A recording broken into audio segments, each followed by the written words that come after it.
Hello అండి. అందరూ ఎలా ఉన్నారు? నేను బాగున్నానండి. మీరు కూడా బాగుండాలని కోరుకుంటున్నాను. ఈరోజు తమిళనాడు సాంబార్ ఎలా చేయాలో చూపిస్తున్నానండి. అలాగే నా ఛానల్ని ఫస్ట్ చూసే వాళ్ళు ఎవరైనా ఉంటే సబ్స్క్రైబ్ చేసుకొని పక్కనున్న గంట సింబల్ని క్లిక్ చేశారంటే నేను ఏ వీడియో చేసినా కూడా మీకు నోటిఫికేషన్ వస్తుంది.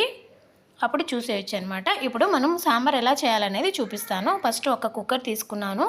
ఒక కప్పు కందిపప్పు తీసుకొని శుభ్రంగా కడిగి అలాగే అదే కప్పుతో 2 కప్పు వాటర్ పోసానండి. కొంచెం సాల్ట్ పసుపు కూడా వేసి 5 విజిల్స్ వచ్చే వరకు బాగా ఉడకనియాలన్నమాట. ఇలా ఉడికిన తర్వాత మనకి సాంబార్ చిక్కగా కావాలా లేదంటే కొంచెం లూజ్గా కావాలనేది చూసుకొని కొంచెం వాటర్ పోసి పప్పుని మనం రెడీ చేసి పక్కన పెట్టేయాలండి.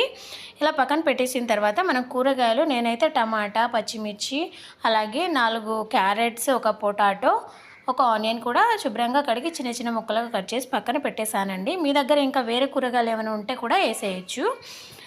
ఒక కడాయి తీసుకొని కడాయిలో సాంబార్కి సరిపడా ఆయిల్ పోసిన తర్వాత తాలింపు గింజలు, దాంతోపాటు ముందుగా కట్ చేసి పెట్టుకున్నాం కదా ఆనియన్, అలాగే పచ్చిమిర్చి, 2 రెమ్మలు కరివేపాకు కూడా వేసేసి బాగా గోల్డెన్ ఫ్లేవర్ వచ్చే వరకు ఫ్రై చేస్తూ ఉండాలండి. అందులోనే 2 ఎండిమిర్చి కూడా వేసేయండి టేస్ట్ కోసం.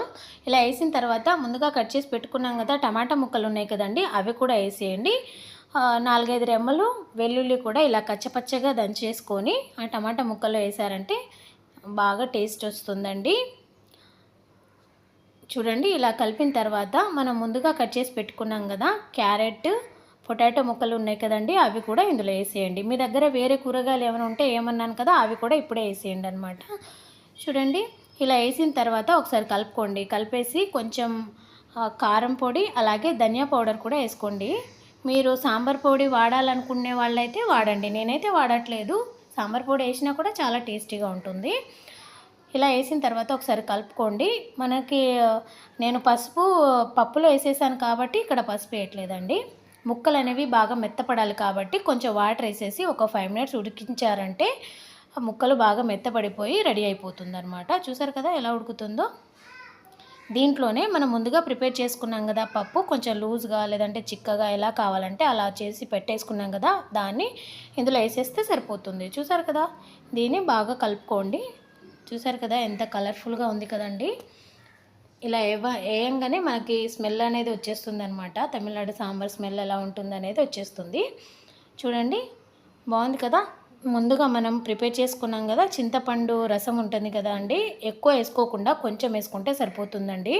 ఇక్కడ పులుపు కానీ కారం కానీ తినరు కాబట్టి కొంచెమే వేసుకుంటారు. మీకు పులుపు కావాలంటే కొంచెం ఎక్స్ట్రా వేసుకోండి సరిపోతుంది. అందులోనే కొంచెం ఇంగువ వేసుకొని కలుపుకోండి బాగా. దీన్ని ఒక 10 మినిట్స్ ఉడికిచ్చారంటే సాంబార్ అనేది రెడీ అయిపోతుందండి. దీన్ని కొత్తిమీరతో గార్నిష్ చేసుకోండి, చాలా టేస్టీగా ఉంటుంది ఫ్రెండ్స్. దీన్ని దోశలో కానీ ఇడ్లీలో కానీ తినండి, చాలా బాగుంటుంది. రైస్లో కూడా తినొచ్చు. వీడియో నచ్చితే లైక్ చేయండి, సబ్స్క్రైబ్ చేయండి, కామెంట్ చేయండి.